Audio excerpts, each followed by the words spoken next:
su complicación más temida, más importante, ¿ya? ¿Podemos empezar?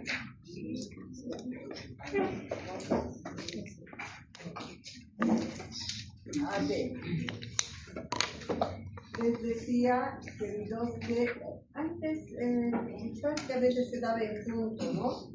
Pero han visto que es importante recordar todos los cambios que han habido en diarrea. Y esta es una complicación muy importante de la diarrea, y cuyo objetivo de este tema, chicos, es saber diagnosticar y responder de forma temprana frente a las complicaciones más severas, porque esta es una emergencia médica, que si yo no reacciono de inmediato, ese niño, y si le digo, ándate ahorita volando aquí, a 3 cuadras está el hospital, ese niño en el camino se puede morir, porque hace una forma severa, digamos, especialmente la forma severa. Por eso es una verdadera complicación, ¿ya? Entonces, ¿qué es deshidratación? Nosotros ya sabemos, es un desequilibrio hidroelectrolítico del medio interno. Ustedes saben que nuestro cuerpo vive en homeostasis, ¿no es cierto? Con valores normales del sodio, del cloro, del potasio, todo, hormonas, absolutamente todo tenemos en armonía. Entonces, acá, por la pérdida abundante de los electrolitos, se produce este desequilibrio hidroelectrolítico del medio interno. Y la causa número 1 es la diarrea aguda en niños, que es la principal complicación, y sería la deshidratación, la complicación más temida, más temida. Por eso les vuelvo a repetir lo que les había dicho en el anterior tema. Las causas principales de muerte en lactantes son la diarrea no por la diarrea misma, sino por esta complicación, por la deshidratación y la neumonía en lactantes. En recién nacidos es la prematurez y la septicemia, ¿no es cierto? Entonces ya estamos sabiendo cuáles son las principales complicaciones en diferentes grupos etarios. Y la falta de ingesta de líquidos o pérdidas por otras causas, que es extremadamente raro. Puede ser esto, digamos, frecuente en otros grupos etarios. Por ejemplo, los de la tercera edad. Los de la tercera edad tienen, los viejitos, casi ese mecanismo defensivo de la sed lo pierden mucho. Ellos no tienen sed y no se desesperan, y de pronto se ponen así, se hace y están deshidratándose. Están haciendo ya muy graves, ¿no? Entran muy fácilmente, entran en insuficiencia renal por esta pérdida. O más raro todavía es que, digamos, la falta de ingesta de líquidos, porque han estado en el desierto, no había agua, cualquier situación de esas extremas son extremadamente raras. Lo común es la diarrea. La frecuencia es siempre más grande en menores de 2 años. Este grupo de lactante menor, lactante mayor, son los grupos más proclives, particularmente los menores. Y la epidemiología es para imaginarnos, ¿verdad? La epidemiología está en relación al tipo de vida que lleva cada grupo familiar. Es decir, atado a la pobreza, ya hemos hablado, vivienda insalubre, no tienen baños, no tienen agua potable, reciben en turriles, etc. Todo esto, todo es precario.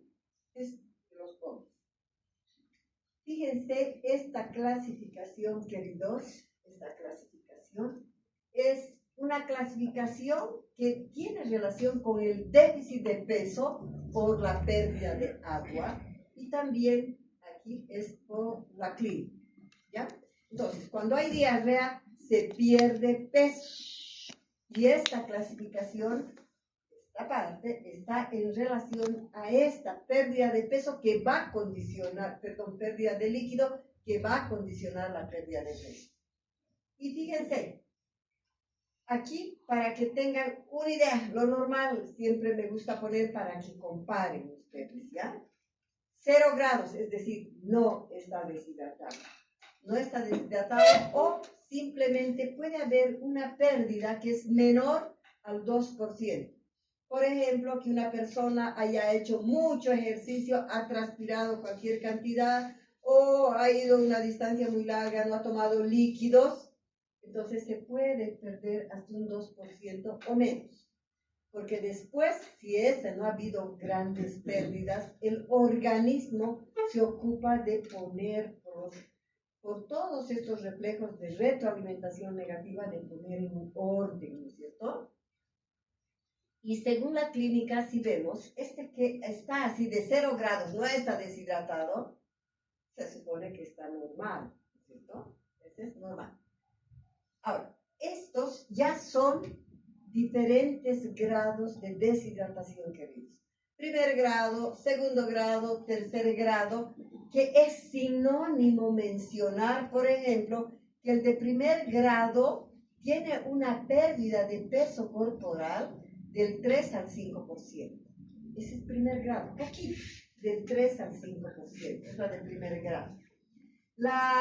Y a según la clínica, podemos decir que tiene una deshidratación ligera o leve.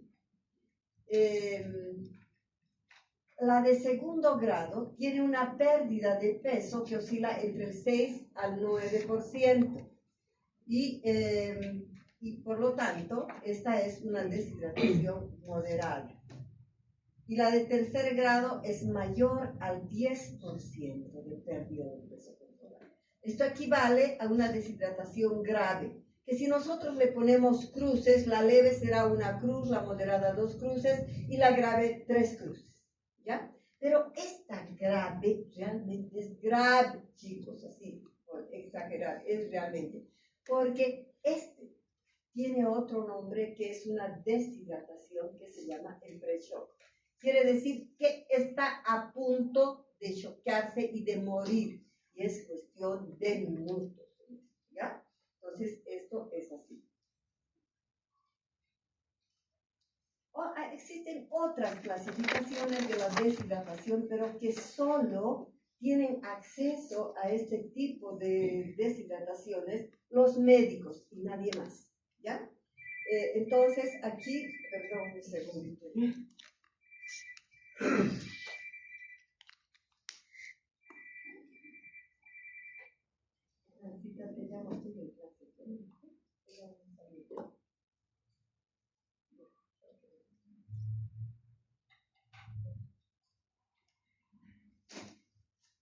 Entonces, aquí, fíjense, esta dice es solo para médicos y ahí, por ejemplo, está la deshidratación isotónica, hipotónica e hipertónica. Para hacer esta clasificación isotónica, quiere decir igual, ¿verdad? Hipotónica, que el medio interno está más bajo, e hipertónica. Para hacer esta clasificación, nosotros debemos tomar en cuenta la osmolaridad que tiene ese paciente y la anatremia. Y eso lo conseguimos solo con laboratorio, ¿verdad? Yo no puedo ver cuánto tiene. Entonces necesito hacer un ionograma, necesito hacer la determinación del sodio, del cloro, etc. Y entonces, fíjense, ¿ustedes saben qué quiere decir?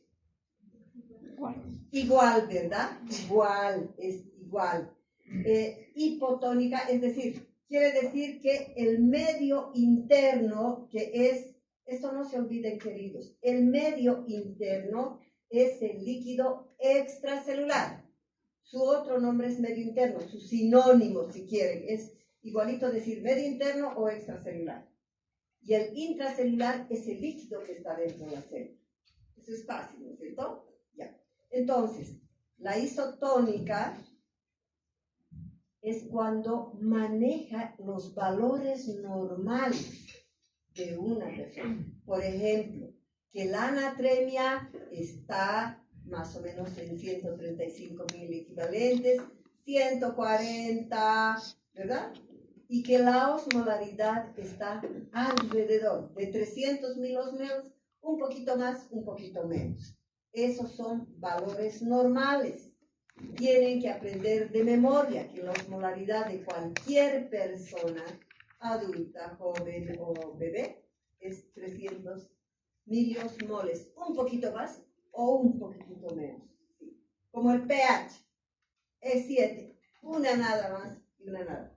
El pH incluso tiene más rígido todavía esto, ¿verdad?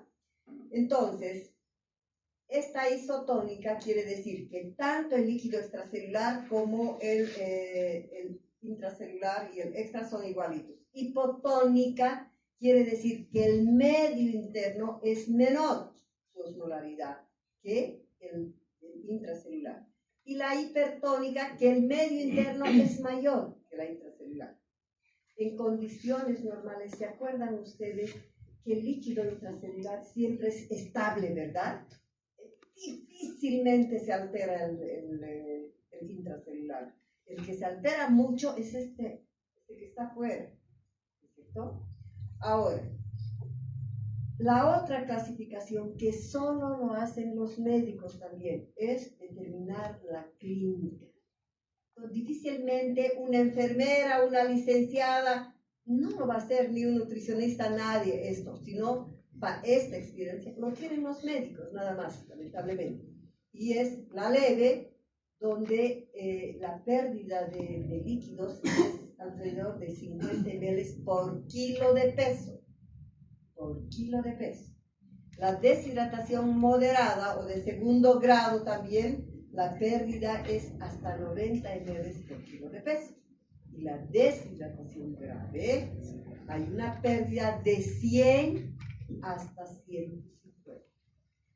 Entonces, esto es realmente gravísima porque se sabe que más allá de los 150 ml de pérdida, hay muerte. Es un shock grave. Por eso que esta forma grave se llama compre-shock, o sea, antecitos del shock, ¿ya? ¿Cómo es la clasificación de la deshidratación según la Organización Mundial de la Salud? Les cuento que esta clasificación, chicos, ha surgido hace muy poquitas décadas. Deben ser exagerando 3 décadas, 30 años.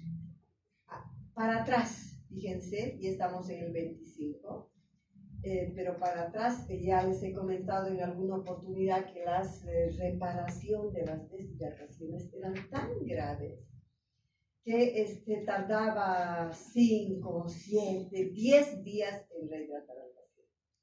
Y en ese transcurso, los pacientes morían mucho, complicados. Uno, por la misma deshidratación que se estaba tratando tan lentamente, por las complicaciones que en los bebés pequeñitos casi siempre implicaba septicemia, por la pneumocultura que se quedaba prácticamente así, al margen de que abría, la auxiliar metía, se fabricaban los sueros, etc., se ponían un sinfín de cosas, entonces había muchas complicaciones. Pero a partir de este momento, cuando hemos visto diarrea, hemos dicho que ha habido una serie de cambios, ¿verdad? Una serie de cambios en cuanto al manejo, a la fisiopatología, todo. Esta ha sido una de las cosas buenas, que se ha hecho una clasificación gracias a lo que acontecía en el África, particularmente en el África, donde poblaciones pequeñas, estas tribales en general, no tenían un médico y solamente encontrabas en las grandes ciudades, digamos, o más o menos médicos que podían trazar, pero la gran población moría, pero como moscas, por la deshidratación, por la diarrea que existía. Entonces, estos se ocupan y ven que por lo menos ellos ya tenían antes que nosotros el sobre de rehidratación oral, que era diferente de una bolsa de plástico con citrato, ellos que les duraba esa bolsa de plástico. Entonces, ellos ven que si se educaba a la población, a la comunidad misma, buscando líderes que muchas veces eran analfabetos, eran digamos, campesinos allí que vivían en el África y que muchas veces, la gran mayoría eran analfabetos, pobres. Entonces los capacitan a estos líderes comunitarios, gente que se saca de la comunidad, capacitan a auxiliares de enfermería, a licenciadas y a médicos, a estudiantes de medicina, todo el que estaba relacionado con salud, y capacitan sobre este sistema, que es muy bueno. Por eso está dedicada a toda la población, a todo el personal que tiene relación con salud, ¿ya? A todos, desde médicos bajando hasta la comunidad, hasta los analfabetos, ¿ya? Entonces, como va dirigido fundamentalmente a ellos, la primera vez fue casi exclusivamente para ello, y vieron que resultó, pero bien resultó la mortalidad por deshidratación bajo una barbaridad, y replicaron esto a toda la población ya. Entonces, este tipo de clasificación permite hacer un diagnóstico del paciente y además una conducta inmediatamente, responder con una conducta, ¿ya? Y dice a los pacientes, clasifica a los pacientes y da el tratamiento, la pauta de tratamiento. Lo clasifican como plan A al que no está deshidratado. Plan B tiene algún grado de deshidratación. Y plan C está muy grave, está gravemente deshidratado, ¿ya? Por lo tanto, si va aquí a manejar incluso el de la comunidad, no utilizan ningún instrumento médico, nada. No estetoscopio, no termómetro, nada. Lo único que sirve aquí es la observación del paciente y hacer pliegue aquí en el abdomen. Ver el pliegue. Observación es eso, ¿verdad? Observo el pliegue y observo todo el contexto general del paciente. Obviamente que el plan C lo remiten, pero ya si yo soluciono la deshidratación de primero o segundo grado, no me llegará a tercero, ¿no? Esos fueron remitidos. Entonces, aquí un poco ya aterrizamos en lo que hemos visto como clasificación, la deshidratación de primer grado según la clínica, ¿ya? Según la clínica, la de primer grado se dice no hay signos claros de deshidratación. Lo único que tal vez encontramos es que hay antecedentes de la diarrea. Ese niño tuvo diarrea, tuvo vómitos, o a veces una ligera sequedad de mucosa, nada más. Y la deshidratación de segundo grado, aquí en la de segundo grado, queridos, hablando ya de su clínica, ha perdido, acuérdense cuánto, 100 ml por kilo de peso, ¿verdad? La de segundo grado. Antecitos del 100. Ya, ahora, aparecen mecanismos compensatorios aquí, muy claros. Y el primero, probablemente, es el primero que se pone en alerta, son los riñones. ¿Ya? Y entonces, ¿qué hace? Los riñones incrementa, percibe que no hay buena cantidad de líquido que está llegando y estimula hasta a nivel del hipotálamo, de la hipófisis y libera, aquí hay un aumento de la hormona antidiurética. Si recuerdan ustedes, ¿qué hace la hormona antidiurética, chicos? Favorece la reabsorción del agua, devuelve al sistema periférico, ¿verdad? Y secreta potasio. Eso hemos aprendido. Entonces, hay una mayor reabsorción de líquidos y por lo tanto, si la mayoría regresa a la circulación central, la cantidad que va a filtrar por el sistema urinario es bien baja. Por lo tanto, ese paciente presentará oliguria. Si examinamos desde arriba, vamos a ver que este niño tiene una fontanela deprimida. Cuando vayan a revisar niños, agarran pequeñitos, toquen la fontanela, chicos, suavemente, y aprendan a reconocer la turgencia normal de un niño hidratado. Entonces, si ustedes han tocado muchas veces esa fontanela normalizar. Cuando vean una fontanela deprimida que tiene antecedentes de pérdida de líquidos, se van a dar cuenta cómo es la deprimida, cómo es, ¿verdad? Hay fontanela deprimida, hay enoptalmus porque se está perdiendo líquidos acá, que es un tejido laxo. Entonces se entran los ojos adentro, el niño grita, llora y no hay lágrimas. La lengua y mucosas están secas, hay mucha irritabilidad y cuando se hace el pliegue hay esbozo de pliegue. ¿Qué quiere decir? Yo le levanto, se arma el pliegue largo, dura 1, 2, 3 segundos y se deshace, ¿ya?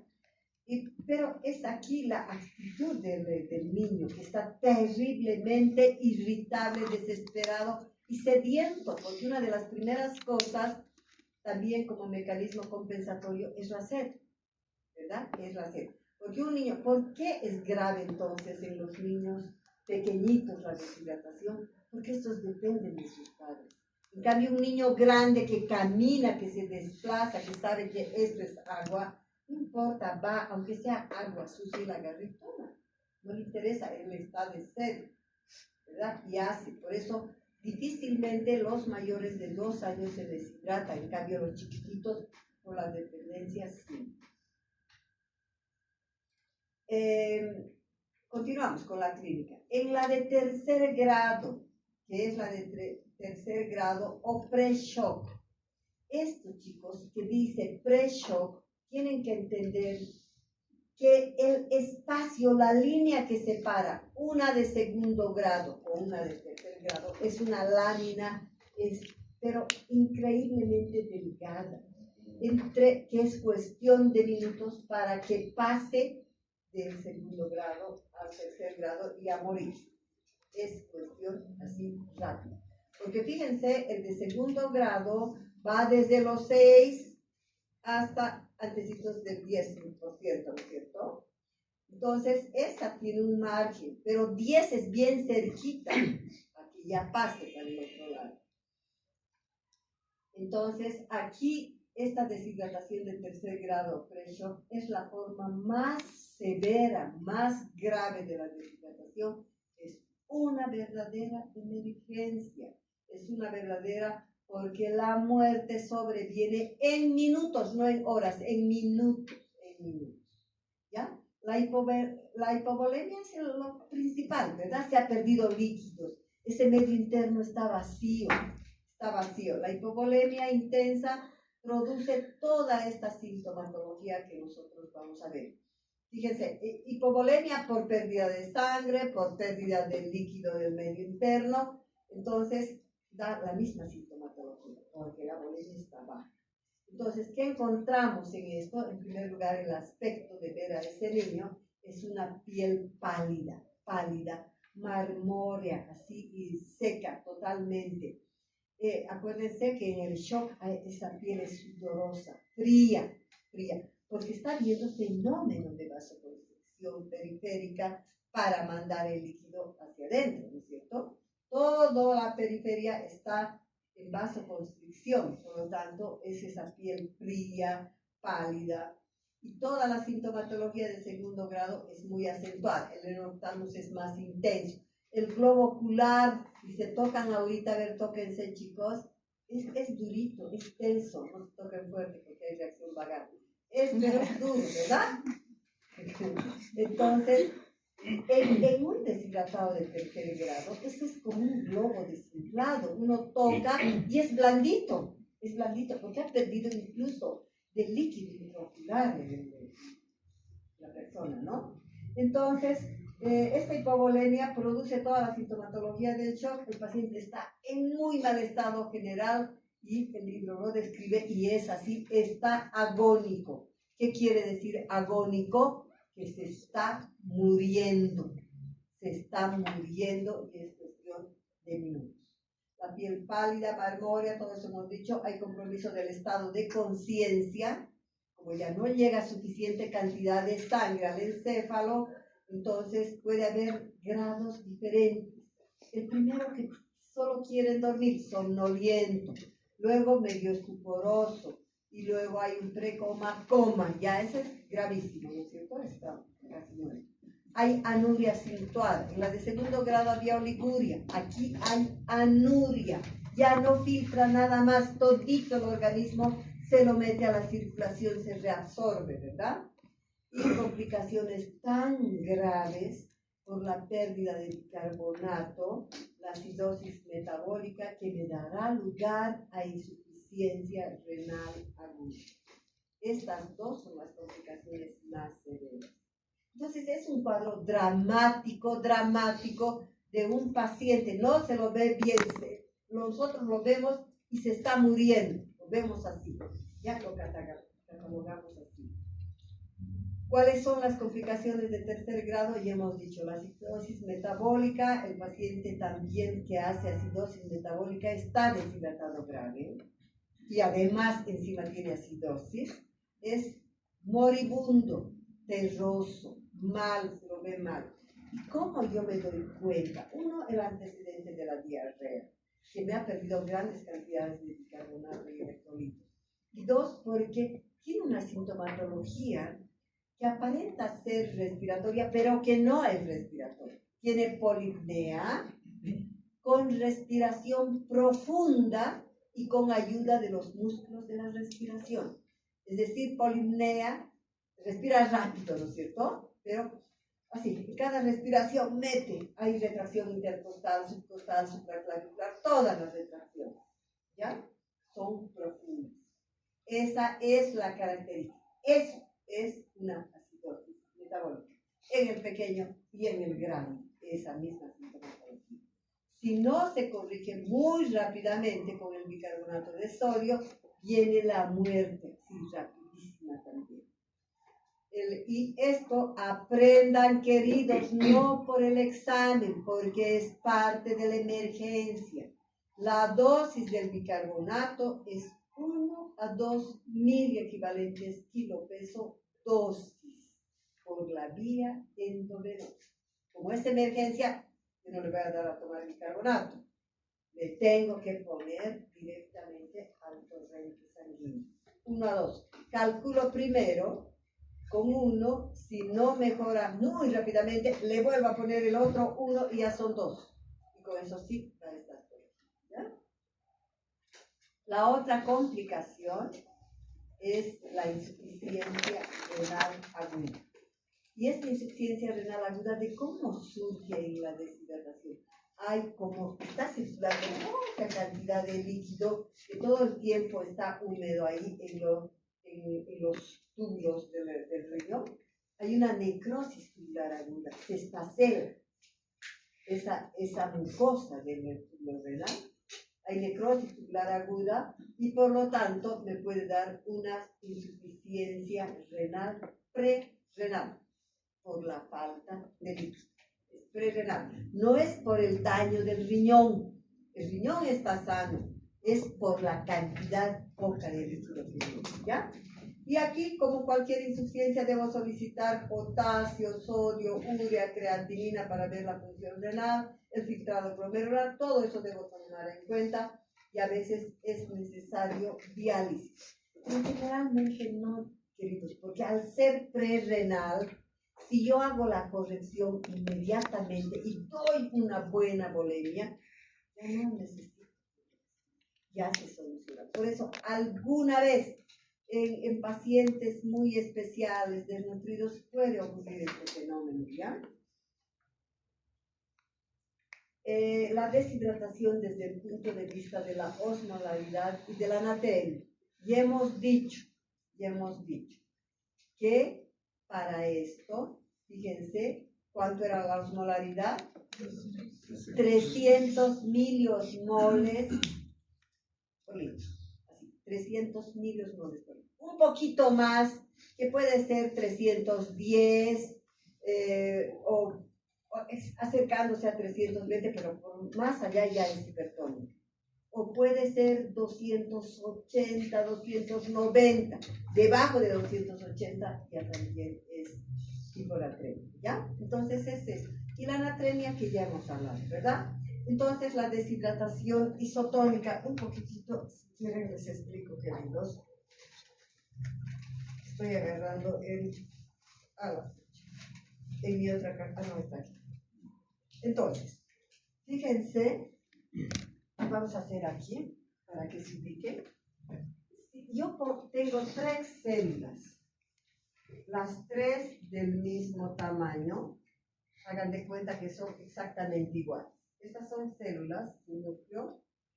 Y aquí está la osmolaridad intracelular, que es 300 miliosmoles por litro, ¿no? Esta es, ya les he dicho, es una osmolaridad prácticamente constante, de muy difícil variación esta. Y esto es el medio interno, que más o menos tiene una osmolaridad similar a esta, ¿verdad? Así. Ahora, ¿qué pasa cuando la osmolaridad es la misma en ¿esto qué se llama? Es el extracelular o medio interno. Es el líquido que baña todas las células de nuestro cuerpo, ¿ya? Entonces, cuando la osmolaridad es igual aquí afuera, en el extra y en el intracelular, ¿qué pasa? El líquido entra, el líquido sale en iguales cantidades y se mantiene en equilibrio.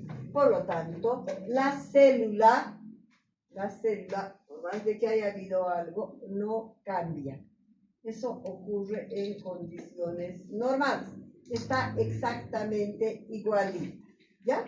La célula no ha cambiado, está igualita. Esta es la deshidratación isotónica. Y esta deshidratación isotónica, en la gran mayoría, es la deshidratación que nosotros conocemos y manejamos, la deshidratación isotónica. Pero, ¿qué pasa aquí, chicos?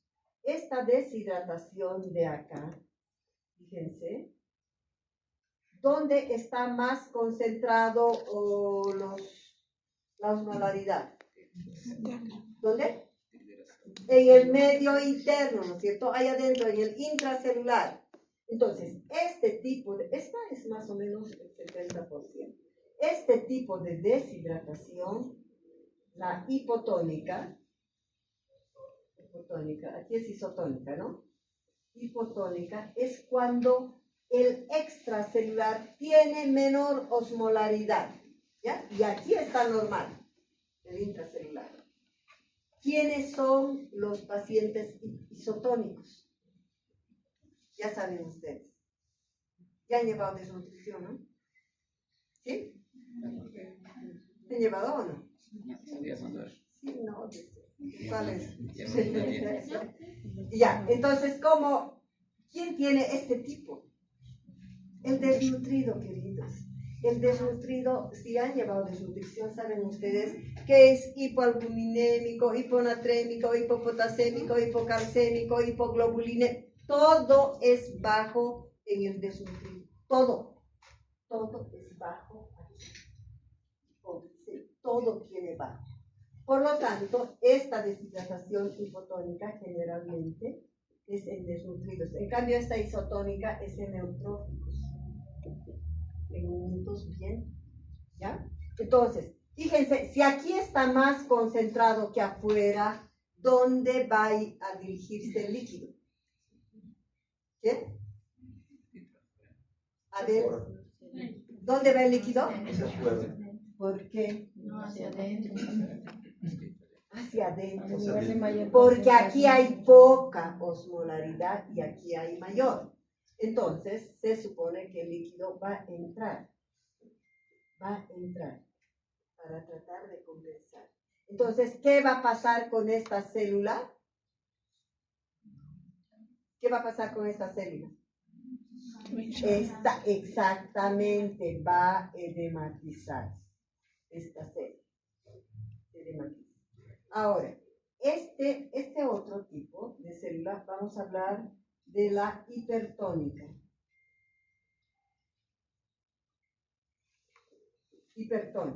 Y aquí, a diferencia de esto, aquí son niños obesos, gorditos, obesos, o también son neonatos, recién nacidos.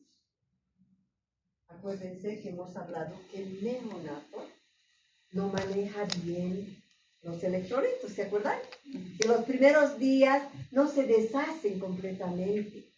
Entonces, estos tienden a ser, cuando tienen estos problemas de diarrea, pueden hacer este problema de una deshidratación de tipo hipertónica. ¿Ya? Entonces, fíjense, estos tienen el extracelular más bien así, hiperosmolar. ¿Dónde irá el líquido? Afuera. ¿Verdad? Está tratando de compensar, perder su líquido del intracelular al extracelular. Aquí, ¿cuál de los espacios se deshidrata aquí? ¿Sí? El extracelular. ¿Y aquí qué espacio se deshidrata? El intracelular. Por lo tanto, este intracelular, como está perdiendo líquido, la célula se va a deshidratar. Así, se deshidrata la célula. ¿Ya? ¿Está claro, no es cierto? Porque esto me están entendiendo bien. Entonces, esta en general puede ser 25-30 y esta es menos del 5%.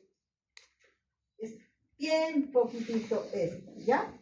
Pero de esto que les estoy explicando, porque pienso que me están entendiendo, resulta la sintomatología de estos 3 grupos de deshidratación, ¿ya? Esta es la gran mayoría, por suerte, es isotónica. La hipotónica son los desnutridos graves. No es el desnutrido de primer grado ni de segundo grado, no. Son los desnutridos severos. Estos de tercer grado, los severos. Y la hipertónica son este grupo de población, ¿ya? Entonces, la deshidratación isotónica es la forma más frecuente, ¿ya? Más del 70%, más del 70%. La osmolaridad dentro y fuera de la célula es la misma. Y aquí son eutróficos y a veces algunos desnutridos de primer grado. Algunos entran ahí, ¿ya? Y en ninguno de los espacios se deshidratan. Todos mantienen ahí una armonía. La sintomatología de qué depende del grado de deshidratación. Si es de primero, de segundo o de tercero, dependerá de eso la sintomatología. En la hipotónica es un poquito más allá del 25%, ¿ya? La osmolaridad, en la extracelular ya hemos visto lo que acontece, ¿no es cierto? Entonces, la intracelular va aumentando, porque entra, ¿no es cierto? Y hay una deshidratación del espacio extracelular con tendencia al shock. Si se está perdiendo el extracelular, chicos, se está perdiendo, se supone que va a haber una tendencia temprana al shock hipovolémico, ¿no es cierto? Porque ese espacio extravascular se está perdiendo.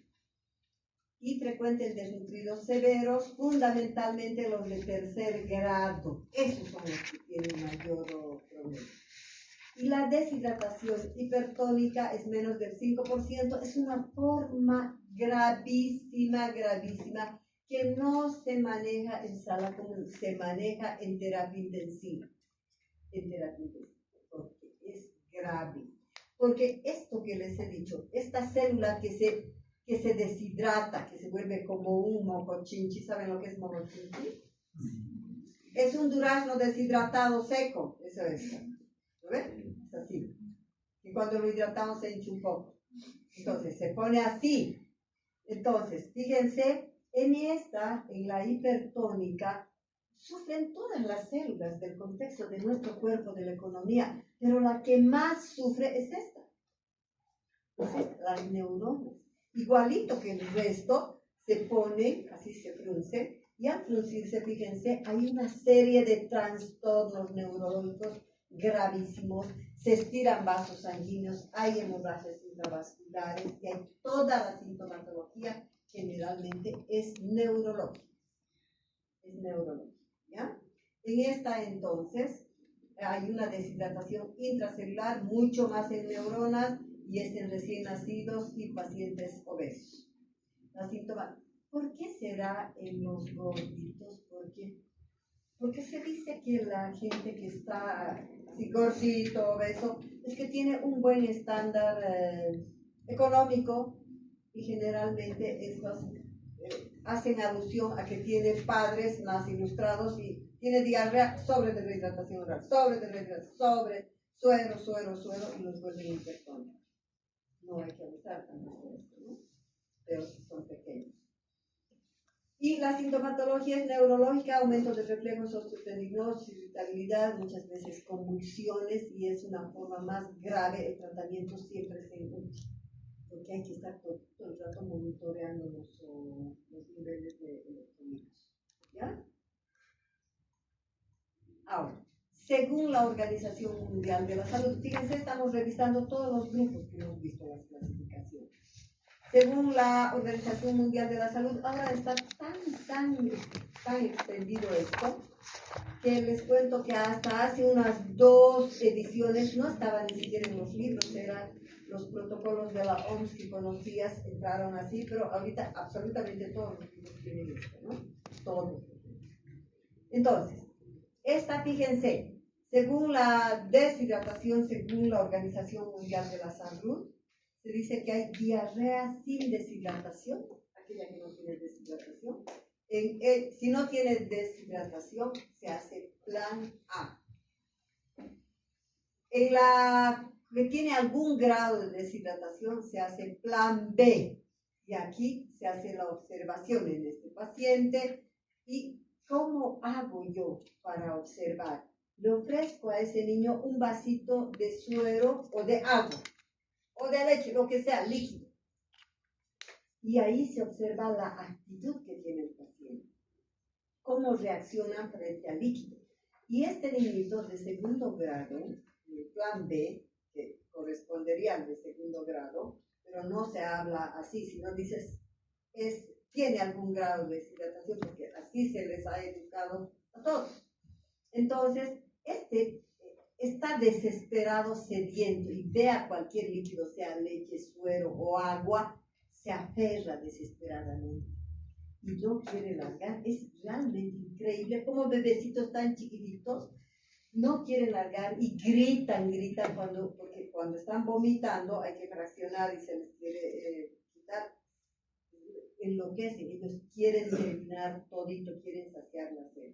Entonces, esa actitud del niño es lo que se observa. Está irritable, sediento, se aferra al líquido, ese es un signo de deshidratación, y se hace el signo del pliegue, se hace y ese rato desaparece el pliegue, ¿ya? Desaparece el rato. En cambio, en esta que correspondería al pre-shock, chicos, en la diarrea con deshidratación grave, entonces aquí el plan es plan B, hidratarlo con sobres de rehidratación oral, ¿ya? Y en el plan A, aquí es darle toda clase de líquidos, que siga comiendo, que siga bebiendo. Y en la grave es el plan C. Y el plan C es en general ya la conducta diferente, es por la vía endovenosa. Como yo digo, este niño es deshidratado, que amerita grave, que amerita un plan C, porque observo la actitud del niño. Digo, le ofrezco líquido, agua, lo que ustedes quieran, y ese niño ya tiene compromiso del estado de conciencia. Entonces, ese niño está así, dormido, precomatoso, estuporoso, está grave, y por más de que le quiera dar, ya no reacciona, porque hay un compromiso del sensorio, ya no bebe líquido. Y si le hago el signo del pliegue, ese se queda casi por un espacio de 20 segundos. Cuenten ustedes 20 en ese momento desesperado de ese niño, es largo, es larguísimo, ¿ya? Signo del pliegue mayor a 20 segundos y la rehidratación es parenteral con Ringer lactato. Y el Ringer lactato lo conocen ustedes, ¿verdad? Es un suero isoosmolar. Con este esquema, queridos, recién apareció el Ringer lactato mundial. la solución isotónica que se tenía era el suero fisiológico. Pero el suero fisiológico se diferencia del Ringer lactato, que es superior, porque el Ringer lactato es isotónico como el suero fisiológico, pero además tiene su tampón ácido base, que es el lactato, ¿ya? Tiene potasio desde el principio. En cambio, antes era el suero fisiológico, tú tenías que poner bicarbonato en la vena y tenías que esperar que orine para poner el potasio, pero eso se sabe que no, que es desde el principio que entra y el Ringer lactato tiene todo eso.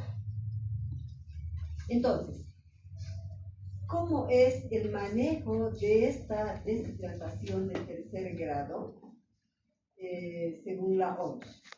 La diarrea sin deshidratación, plan A, siga comiendo, siga bebiendo, si toma leche materna o la otra, siga haciendo y siga comiendo y dar líquidos caseros y sobre de rehidratación. ¿Ya? En la de plan B, entonces aquí es rehidratación oral, ahí es el método más común utilizado. Ahora es algo de libre demanda, es decir, el niño sabe cuánto necesita, toma con avidez, hay que tratar de que no sea tan de golpe para que no vomite, toma, pero cuando ya esté hidratado, rechaza. Y ahí sabemos que ya se ha hidratado y que no necesita más. Pero los friegan a ustedes en su examen de grado y les piden el método calcular, que es obsoleto. Así apareció con el calcular. Entonces, para este método calculado, tengo que saber que la deshidratación del 5% o de primer grado hay una pérdida de 100 ml por kilo de peso, que en la de segundo grado del 10% hay pérdida de líquido de 200 ml kilo peso. Y la otra cosa que debes saber es que si vomita fraccionar, ¿no es cierto? Entonces, esta solamente yo utilizo primer y segundo grado, la rehidratación oral, ¿ven? Y calculo, por ejemplo, si tiene 10 kilos y tiene segundo grado, hago con el máximo, con el doble de la pérdida. Si está perdiendo 100 ml por kilo de peso, 10%, yo debo calcular con 200 ml, ya con el doble. Porque no todito pasa a la sangre. Una parte se va en el intestino y se pierde como diarrea. Solo una parte. Entonces, tiene 10 kilos. Por 200, ¿cuánto es? Chicos. Tiene 100. 10 por 200. A 2000. 2000. Que debe terminar, ¿cierto? Pero eso yo fracciono. Es el calculado que se hacía antes. Yo fracciono y agarro las primeras 3 o 4 horas. Digamos, divido la que va esa cantidad y le doy esa relacionado a solo. Y luego vuelvo a calcular el resto, ¿no? Pero ya nadie hace eso, es al límite. Pero se hace así. Las contraindicaciones de la rehidratación oral, si vomita, yo le doy, digamos, una onza de suero y me vomita todo lo que ha tomado. Y vuelve a hacer, se deshidrata peor. En este caso, para enterarlo más. Paciente inconsciente o comatoso, no puedo darle mi oral. Lo voy a broncoaspirar, ¿no? Se broncoaspira. Si está convulsionando, tampoco. O si tiene idioparalítico, tampoco. Esos van directamente para adentro. Y bueno, ya, apúrate, pero. Ahora, la deshidratación de tercer grado es el plan C, ¿no es cierto? El plan C. Aquí está el ejemplo más sencillo. 10 kilos. No necesitan calculadora, queridos, y aquí está cómo está. Entonces, en esta deshidratación de tercer grado que utilizo el plan C, hago una carga rápida que tiene 3 horas, en 3 momentos la carga rápida, de 3 horas, ¿ya? Y entonces hago la primera hora, la segunda hora y la tercera hora. La primera hora doy 50 ml por kilo de peso en esa hora, en esa primera hora. La segunda hora doy la mitad de esto, 25 ml por kilo de peso en esa segunda hora. Y la tercera hora, igualito que la segunda, 25 ml. Entonces, ¿dónde hay dificultad? Es 50, 25, 25, ¿no es cierto? Así de fácil, así de fácil. Entonces, si mi niño tiene 10 kilos, la primera hora 10 por 50, ¿cuánto es? Son 500 ml de suero Ringer lactato que me va a entrar la primera hora. La segunda hora, 10 por 25, es 250 ml. Y la tercera hora, 10 por 25, 250 ml. ¿Ya? De Ringer lactato. Ahí ya tenemos la cantidad de líquido. Pero yo no puedo decirle a la enfermera, colóquemelo a este niño. ¿Y qué le voy a decir? Pues, colóquele a 50 kilopesos, no tienen ni idea qué es eso. Entonces, ustedes como médicos tienen que saber calcular y decirle, pase a tanta cantidad de líquido, a tantas gotas. Y aquí les doy la fórmula del goteo, que es universal. Es aquí, en el Brasil, en la Cochinchina, donde sea, es esta la fórmula. Y aquí se los pongo hablado bien facilito. El goteo de la primera hora. Exacto. En primer lugar. Es la hora más importante, la vital, que debo hacer este minuto para sacar del shock al niño. ¿No es cierto? Tengo que hacer ese lado. Entonces, ya he calculado que debe entrar 500 ml. Entonces, goteo de la primera hora. Hago en el numerador arriba cantidad total de líquido que quiero pasar en esa hora. Cantidad total de líquido. ¿Cuánto es? 500 ml. Sobre el número de horas en las que quiero pasar. ¿En cuántas horas quiero pasar? ¿En cuántas? Una hora. En una hora. En una hora, en esa primera hora. Por una constante. Cuando digo constante siempre es el mismo número, ¿no es cierto? Por una constante 3. ¿Ya? Por una constante 3. Entonces, 3 por 1, ¿cuánto es? ¿Cuánto es? 3. Entonces, 500 dividido entre 3, ¿cuánto es? 166 gotas por minuto. ¿Ya? Si yo hago el cálculo, 500 dividido entre 3 es igual a 166 gotas por minuto. ¿Está bien? Vos eres el único que no sabe. Entonces, aquí hemos hecho la carga rápida, es a 50, 25, 25 en 3 horas. ¿Ya? Y hemos sacado por 50, la primera hora, 10 por 50, 500 ml, 10 por 25 la segunda hora, 250, y 10 por 25, 250. Y me sale, reemplazando cantidad de líquidos que quiero pasar, 500, sobre el número de horas por 3, que sería 3. Y me sale 166 gotas por minuto. Está claro, ¿verdad? Ya. ¿Y la segunda hora cuánto sería? 66. La segunda hora, ¿pero cuánto sería? ¿Cuántos gotas por minuto? 83. Exactamente la mitad, querida. La mitad de esto que estoy pasando, de 166. 160 es 80 y eso es. Y la tercera, lo mismo. ¿Ya? ¿Listo? Estas son otras consideraciones del manejo de la deshidratación grave. La acidosis metabólica, que si estoy haciendo con el Ringer lactato, queridos, ese lactato está haciendo el papel del bicarbonato de amortiguador ácido básico. No necesito ir cerca, se va a ocupar solito de hacerlo. ¿Ya? Pero si estuviera en el campo, o estoy muy lejos y no tengo Ringer lactato, y tengo un niño choqueado, y tengo suero fisiológico, le pongo suero fisiológico. Y como estás lejos, con toda seguridad tú te llevas todo lo que vas a necesitar, todas las drogas de emergencia. Y el bicarbonato es una droga de emergencia. ¿verdad? Y entonces tú le pones el bicarbonato a 1 a 2 miliequivalentes por kilo de peso, dosis. Y una vez que mejore el paciente, se pasa al plan B. Eso ya saben, ¿verdad? Este esquema no se aplica, este esquema que hemos llevado de la OMS no se aplica en recién nacidos ni en desnutridos graves, en ninguno de los dos. Porque en recién nacidos es mucha carga, mucha osmolaridad. Y, ¿no es cierto? Y en los desnutridos también. Ellos son. ¿Se acuerdan que el desnutrido que han debido llevar, el desnutrido de tercer grado, hace una especie de segundo grado de homeorexis, se llama?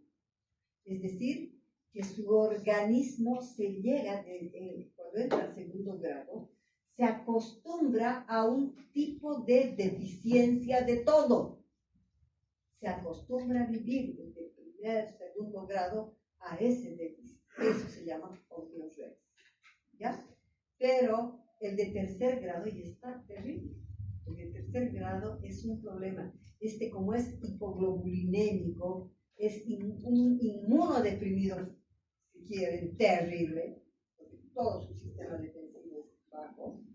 Entonces, ese corre serios riesgos y por lo tanto yo puedo sobrecargar porque es un hemodiluido, ¿no es cierto? Es un hemodiluido terrible. Yo puedo cargarlo mucho y hacer una insuficiencia cardíaca, un edema agudo de pulmón. Por lo tanto, en estos dos grupos, recién nacidos y desnutridos graves, yo debo hacer una corrección más lenta. Y para esto se aplica la carga semi-rápida. Esto es de la Organización Mundial de la Salud.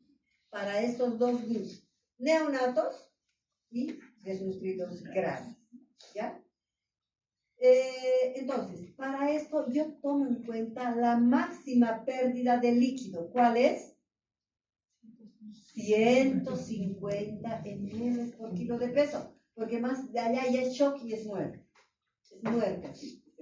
Entonces yo debo reponer con esta cantidad en este grupo de riesgo. Con 100 ml kilo peso en 24 horas. Ahí va la diferencia, querido. El resto hecho en 3 horas. En 3 horas sale bien y se va a su casa. Pero el desnutrido grave, recién nacido, lo hago en 24 horas. Y calculo con 150 ml por kilo de peso. ¿Ya? A ver, a pasar en 24 horas. Dice, esta carga semi rápida se puede hacer 1/3 las primeras 4 horas y 2/3 las siguientes 20 horas. Si quieren, hacemos el cálculo así, ¿ya? Este niño tiene 3 kilos, es recién nacido, ¿ya? Es recién nacido. Entonces, calculo, digamos, tendrá 10 días, 12 días, pero sigue neonato, ¿no es cierto? Entonces, ¿con cuánto calculo? Con 150. Con 150 por 3, ¿cuánto es? 450. 450. Y entonces dice 1/3 de 450, ¿cuánto es? 150. 150. La paso las primeras 4 horas. Entonces, cantidad total de líquido que quiero pasar, ¿cuánto es? 450. ¿En cuánto tiempo quiero pasar? No, mami. En 4. 4 horas. Voy a pasar 1/3, el primer tercio, en 4 horas, mi amor. ¿Sí? Sí. Ya. Entonces, ¿cuánto debo dividir? 2. Número de horas por la constante 3. ¿El número de horas cuánto es? 4 por 3. 4 por 3, ¿cuánto es? 12. Entonces, ¿a cuántas gotas sale? 450 dividido entre 12. No sé si se acabó. No sería 150. Doctor, creo que es una confusión. 450 no es el total que debemos pasar. Perdón. 150 es. 150, sí. 150. Sí. Está bien que se fijen, chicos. Quiere decir que no estamos. Ya, sería 12. Ya. 12 mil. Es así. Ahora, lo que me queda, ¿cuánto me queda? 300. Me queda 300. Cantidad total de 24. líquido que quiero pasar es 300, ¿verdad? Sobre el número de horas, ¿cuánto es? 20. Por 3, 60. ¿No es cierto? Entonces, lo divido. 300. ¿Y cuánto me sale? ¿De qué se están riendo ustedes? ¿Ah? Es que no está siguiendo. ¿Está siguiendo? Pero no es nada de Así es. Entonces, fíjense la diferencia. Son goteos bien bajos. ¿Qué no has entendido, querido? A partir de las 20 horas. De las 20 horas.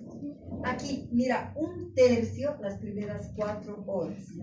Un tercio de 450 es 150. Es la cantidad total que vas a pasar. Sobre el número de horas por la constante 3. Eso ya tienen que saber de memoria, ¿no ves? Entonces, voy a pasar en cuántas horas? 4. En 4, ¿no ves?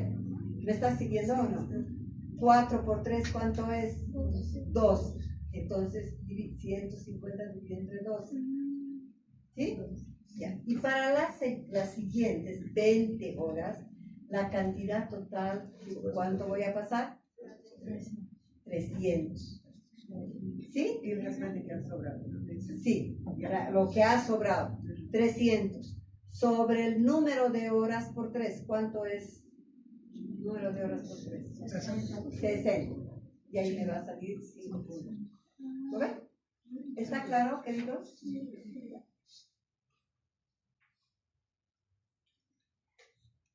¿Listo? ¿Hay dudas? No. No, todo está bien. Entonces yo les voy a dar, ya les adelanto para que calculen esto en el examen. Y no va a ser con 10. Va a ser con un poquito ¿No escuchas calculador? más o menos. Voy a traer calculador. ¿Se puede con Pero no calculadora? celular. Ah, ya sé. No ya. celular. Sí, mi calculador. Calculadora sí. Van a estar ahí. No me van a calcular con su celular. Listo, mis queridos.